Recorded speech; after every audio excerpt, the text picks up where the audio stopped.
welcome to episode 8 of Investors Playbook. As you can see, we are in person. All right. Well, by in person, I mean we both, here for Savannah State's homecoming. In the flesh. We got River Street behind us. You know what I'm saying? So yeah, we definitely wanted to make sure that this episode was still happening live from Savannah. All right. On vacation. Yes. The work never stops. The work never stops. All right. Deshawn Edwards. Cornell Rowan. And today we're talking about networking. All right. As you all know, when we were in Atlanta before we came to Savannah, we did attend a networking event, Taste Urban. Y'all seen us on Instagram posting about it. It was a great opportunity to meet people, to promote Investors Playbook. And yeah, today that's what we're going to talk about. That's what we're going to be talking about. So yeah, so I really feel like that was a great opportunity for us, not only for the networking aspect, but also for the experience aspect. Like, that was our first time doing anything like that. So we were able to get all of our things personalized, for future events. And also we were able to see what worked and didn't work, so we can implement more of the things that did work, and of course do less of the things that did not work. Right. So that was I feel like that was a success. Great. A great learning opportunity in all fronts, right? Because like you said, that was our first time being vendors. We've been to networking events before. We've talked to people about Investors Playbook. This was our first booth, and I think it went well. Yeah. Yeah, it was good. It was a great opportunity to meet people. It was just great all around, and it was tons of other black businesses that, they came, they told us about their business, and it was just a good, beneficial in every way kind of event. So let me ask you, Deshawn, what was your favorite part about the event? That is tough. It was a lot of good things at the event, but I think my favorite part, my favorite part was when people would walk up to the booth, just chatting with them, honestly. Yeah. Like, genuinely interested in Investors Playbook, the work that we're doing, and then also just, seeing how they can either partner with us or how they can get their kids to learn from us. That was every time someone said, I need to get my son to talk to you, I'm like, yeah, this is why we do this. This is the work. This is what we're here for. This is what we're here for. To start changing the minds of people, having them see things differently. And every time someone said, yeah, I need to get my money right, or I need to work with you all, or I need to invite my son, or get my son to meet you all, it felt good, bro. It felt good. So, and I'm also a people person. I love to chat, and I love talking about Investors Playbook with people, because I think that what we're doing is actually truly beneficial. So that was my favorite part, man. Just talking to people about the business and them being excited to hear more. That was a good feeling.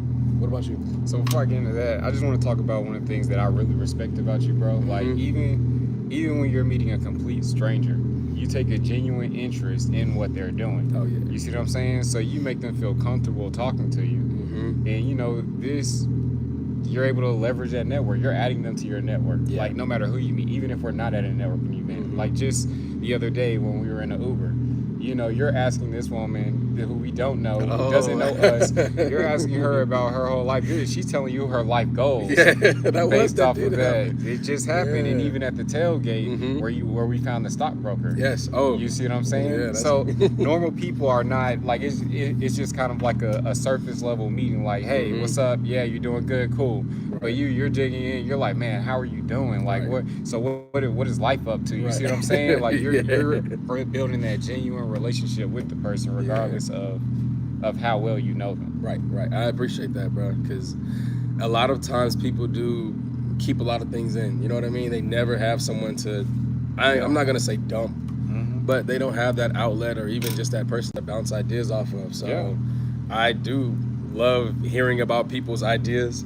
I'm a big dreamer, right? Yeah. Like, I like to hear about what other people have going on, and hopefully can support in some way. And even if it's just some advice, right? Right. Yeah. Maybe I can't give them something, but I can talk to them about it, or And you're right. I wouldn't use the word dump because it's not like she's telling you negative. She's telling you about her passions. You see what I'm saying? So that's dope, man. Yeah, Just appreciate that whole interaction. And now she's a potential partner with us. Yeah, definitely. Oh, the stockbroker. The stockbroker. Yes. I think that'll be an exciting episode for sure. Yeah. Yeah. But as far as my favorite part of Taste Urban, I know I kind of no. Right, but also that was another thing that you wanted to do, man. The interviews. Mm-hmm. I think that was cool. Yeah, that was good. I feel like that was dope. Just seeing everybody's take on. I know we asked different questions, but just seeing their take and just getting different ideas into our content. It's like, okay, yeah, we're telling you all what we feel. In certain categories, but now we're able to bring other people into this, and they're telling you how they feel. Like I had the pleasure of doing an interview with the CEO and founder of Taste Urban, which was Corey, and just him telling people, hey, keep your expenses low because that's a huge problem in our community. Absolutely. As people get paid more, their lifestyle goes up. Right. And that's where they end up stuck in this cycle of I'm making more money, spending more money. You don't really progress that way. You know what I mean? So he did give some good advice, and I do think the interviews, great idea, and people really did give some good information, right? Yeah. So, the interviews were definitely a good one, man. I almost forgot about them. Yeah. We did like 5 interviews. We did 5 interviews. Yeah, it was good. Did 5 interviews, and of course we would have done more if we weren't also occupied with running the vendor. Right. So, but I would really like to do more of those in the future for sure. And I feel like it was an amazing idea for a multitude of ways. Mm-hmm. We're gonna make that happen. For sure. So I know based off of this event, you know, the key thing, like as Deshawn said, was networking. So I do want to kind of like dig in to what networking is and why it's important. Yeah. So networking, of course, it involves building relationships, which Deshawn, you know, he's very adept at. He's very good at building relationships. That's really the biggest thing, and it's really how you leverage those relationships, which makes networking so important. So aside from having these surface level interactions with people, it's important to dig deep, see what people's passions are, to see, you know, how y'all can mutually benefit each other. Of course, you're not just going saying, hey, how can you support me? How can you support me? Because who is going to want to deal with someone who just has their hands out? Right. Yeah, and I don't know, you kind of, what you just said makes the most sense, right? You got to make sure that it's a mutually beneficial relationship. No one wants someone to be in the network to just suck them dry, right? And it might not be on the same level, right? What I'm getting from this person and they're getting from me, it could be in 2 different brackets, but there's still a genuine, I'm giving you what I can give you. It's mutually beneficial. I think that is one of the most important things when it comes to networking, is making sure that the partnership or the relationship is beneficial on both sides, right? Yeah. And that comes with just knowing what you can offer somebody, right? And being actually genuine in the relationship and not going in expecting this person to just be kind of your sponsor. Right. Yeah. That was a great way to put that. Nah, for real. Like, that's not how, you don't network that way. You don't go just with your hands out saying, can you help me? Can you help me? Can you help me?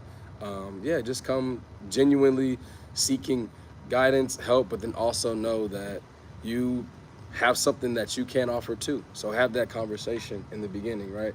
So I think that making sure that it's mutually beneficial is huge when it comes to networking, for sure. And also within the networking scene, you know, it took me a while to realize this, but everybody you meet is not going to be for you. Oh yeah, that too. You know, sometimes you have those people that are just trying to flex, trying to seem more important than what they are. But you know, some people there are genuinely there to build a connection with people, and to network the right way. There was this post that I saw on IG. They were talking about day 1s and day 2s. Oh, I did see that. So that concept was so dope to me, and it made networking even more powerful for me. So they say your day 1s those were just people that you met from circumstance. Like Yep. you're You can't really control that. you can't Childhood control friends. that, right? Yeah. So your relationship is built on survival. At that point, y'all are just growing up together. Y'all are building memories, which is good. It's good to have your day ones, but your day twos, you're able to be more intentional with Yeah. who you're bringing into your life. Right. That's the word. It's like, right hey, there. I have this passion, Mhm. so I'm looking for other people who share the same values as me, Right. so that we can grow together. Exactly. Day twos are so important, man. They are the ones that are going to push you, right, to pursue your dreams. And again, have that mutually beneficial relationship with them. Like, and you can choose who your day twos are. Like Cornell said, that's the best way to put it. You are more intentional with choosing who the people are going to be in your life that you're going to continue to grow with after you get out of those circumstances that you can't really control, like being in school, staying with your parents. Like, that's just life.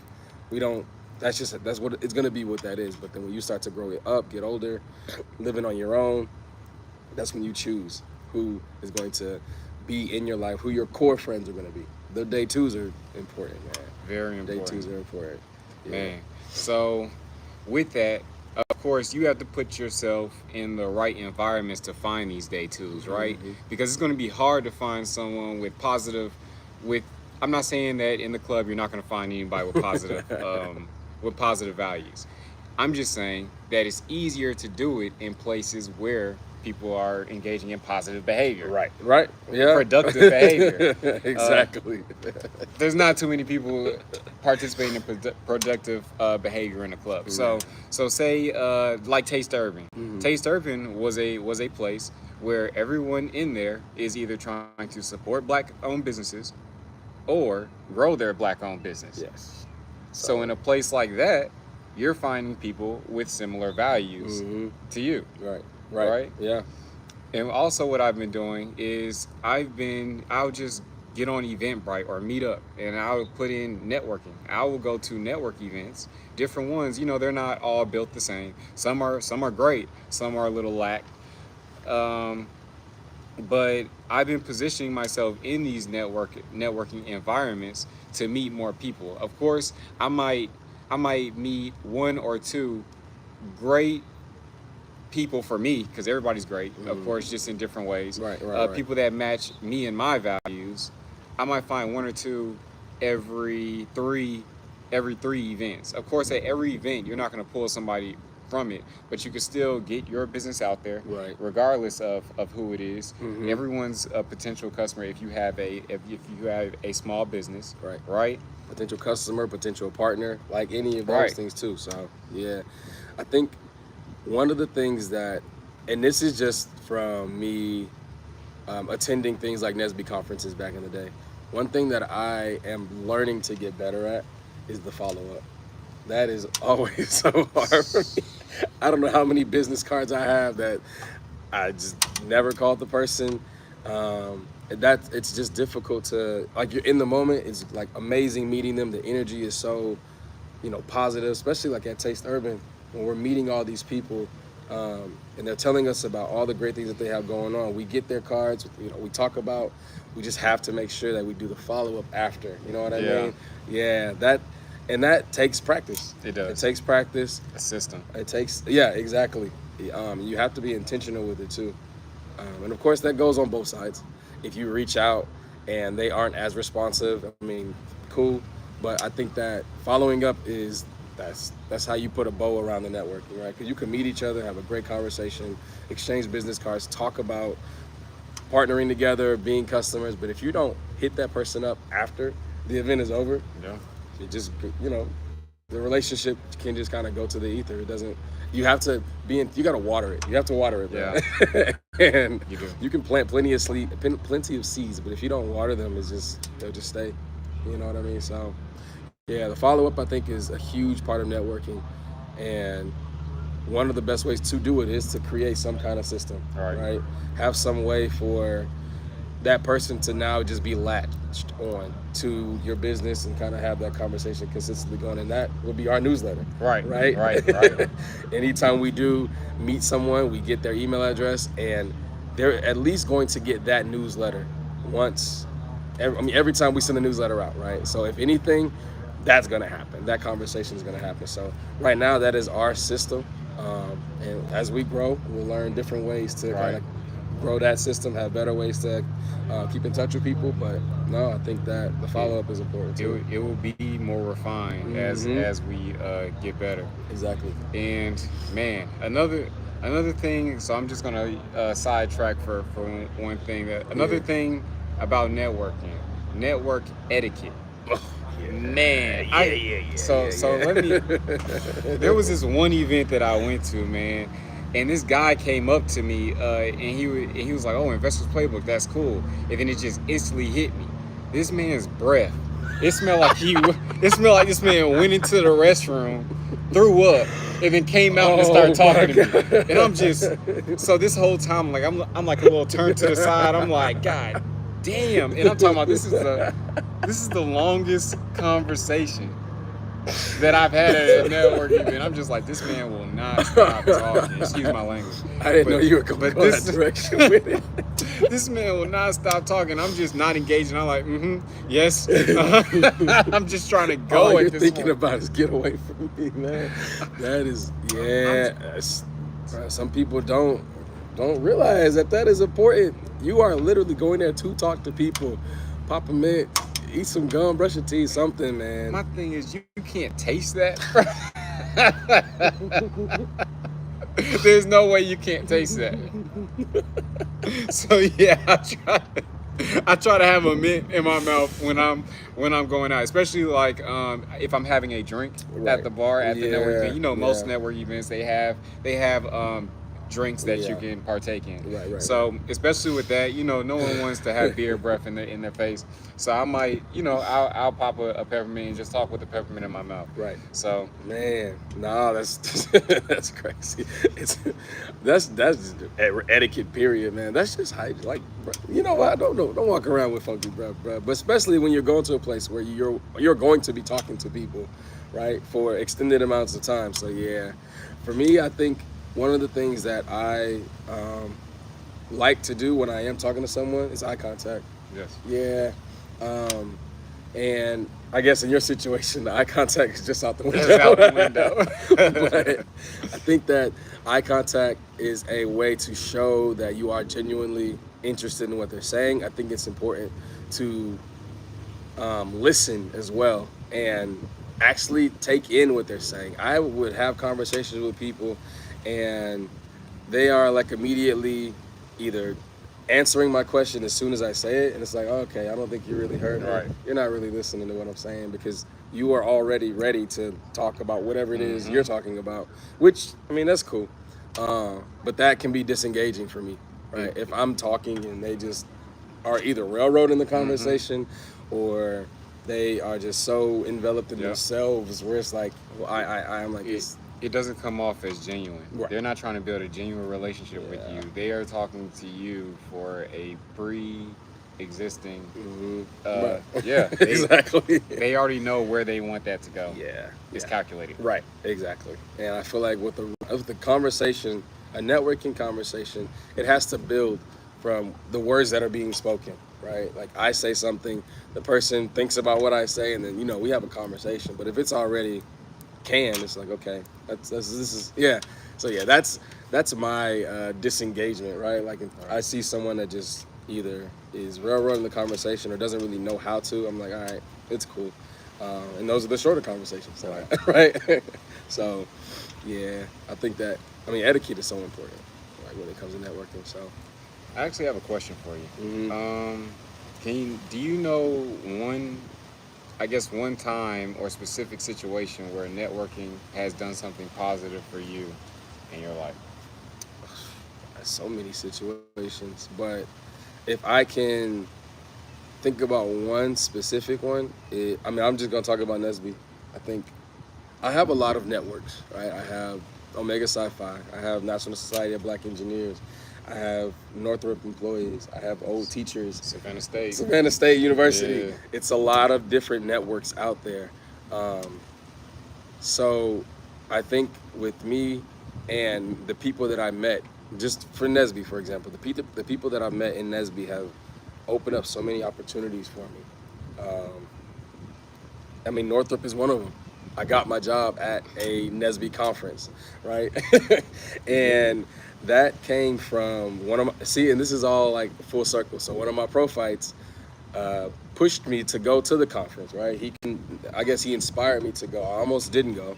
He inspired me to go to the conference. He's also an engineer. And because of his positive words and him kind of saying that, like, this is an opportunity for you, that relationship that I had with him convincing me to go to the NESB conference, got me the job at Northrop, which further built my network. And now, I mean, I'm chair of NESB, and it started, you know what I mean? That situation changed the whole trajectory of your life. It literally changed my life. And I tell him that to this day, like, I appreciate you so much, Twan, Rude Dog. He is the reason why I have, like, and he knows that, right? I mean, of course, you got to do the things to make it happen, but it's those little moments that, you know, you don't really think about how much of an impact they are, right? Him just saying, you should go to the conference, that changed my entire trajectory. Right. I was teaching, probably would, I mean, I don't know where I would have been, who knows? Right. But the fact that I went, leveraging my network, got me to where I am now. So I think, yeah, and I got plenty of stories where my network has been positive to me. What about you? Like, as you said, networking has opened many doors. And the thing is, you can really network anywhere. It doesn't have to be a networking event. Right. So even with what we're doing now, like as far as like with the financials, we met the person who taught us at a teacher party. It was at the end of the year teacher party. Yeah. And then from there, I went to the gym with that person, and she told me that she took part in, invested in stocks. And then from there, she showed me a book that got her started. We read that book and we started our own journey. Yeah. And then later on in life, we decided to start a whole business around financial literacy. Yes. Because before that moment, I didn't know that I was so passionate about financial literacy. Right. I didn't realize that there were so many benefits to being financially literate, because I wasn't around people. Right. Well, at least I wasn't around people that shared I think that's what their it is too. financial literacy with me. Right. So for me, I feel like I had to find out on my own, and I don't feel like it's talked about enough in our community. Absolutely not. But that's why, literally the reason why this is happening, right? So that we can make this taboo conversation not taboo. And that comes with having intentional networks, talking about things like finances around people that feel uncomfortable, so that you can say, hey, look, it's okay to talk about your finances. Hey, it's getting loud, y'all, but you know, we are outside, so it's cool. But yeah, that's exactly why we're doing Investors Playbook. We want to demystify all of the scary parts of finances, right? What people are afraid of, and even just remove the idea that there are so many secrets to wealth. It's less about them being secrets and more about them just not being as maybe it's just not brought up to you, or you just don't know about it. But that comes with talking, that comes with networking, that comes with having that conversation with people. And another thing with that is, I feel like in society, they make it as like rude or something to ask about finances or to talk about it. Like, oh, don't tell people how much you make. Don't tell people what you're doing with your money. Don't. Right. And I feel like this is silence and all that stuff. This is part of the problem. Like, even we just had a conversation this morning with a former colleague. Well, she is still a colleague. She was saying how her parent has all these things, this money set in place, but the conversation was never really had with her on how to do these things. So it's like people are moving in silence where they don't have to, where you could be empowering someone else if you're not moving in silence. Right. Yeah, I think teaching people, not even giving someone money is one thing, right? But if they don't know what to do with it, they don't know how to like manage it, all of that money that you worked hard for, or that you built up to give to this person, can like poof, disappear. So it's financial literacy is so important. It's not just saying, okay, cool, I have this large sum of money. It's about teaching tips and practicing smart ways to handle your finances. There are so many opportunities to make money with the money that you have. Right. And people end up just having mattress money. It doesn't grow. It actually depreciates when you think about it. Losing. Things are way more expensive now, but that $1 that is under the mattress is still $1. It's worth less. Not worth less, but it's not worthless, but it's worth less than what it was when you had that money from earlier. So, yeah, man, I think teaching people, especially people you care about, like this, we're talking about families not really passing down information to their kids, and it's possible that they weren't taught either. There might be part of it too. Maybe the parents don't know, but it's so important to just kind of make sure that those conversations are had. You know what I mean? So yeah, but networking. Yeah. Hey, but I really felt like this was a powerful one, man. Yeah. Definitely a powerful one. For me, I feel like I got everything. Yeah. More events to come too. I don't know what the next one is going to be, but the vending was it was a great experience. So yes. We definitely want to do more of those. But yeah, I think we're good, man. Yeah. So as always, y'all are appreciated, and thank you for the support. And also, you can always find us at. We're trying to do a podcast. We'll wait until this boat passes for us to tell y'all where y'all can find us. So, of course, you can always find us at Investors Playbook LLC on both Instagram and YouTube. And also, listen to our podcast if you're already listening to us on YouTube. Yeah. Our podcast, you can find us on Spotify and Apple Podcasts. Yes, sir. Yep. All right. Yep. So here we go. Episode 8 in the books. All right, man. We out.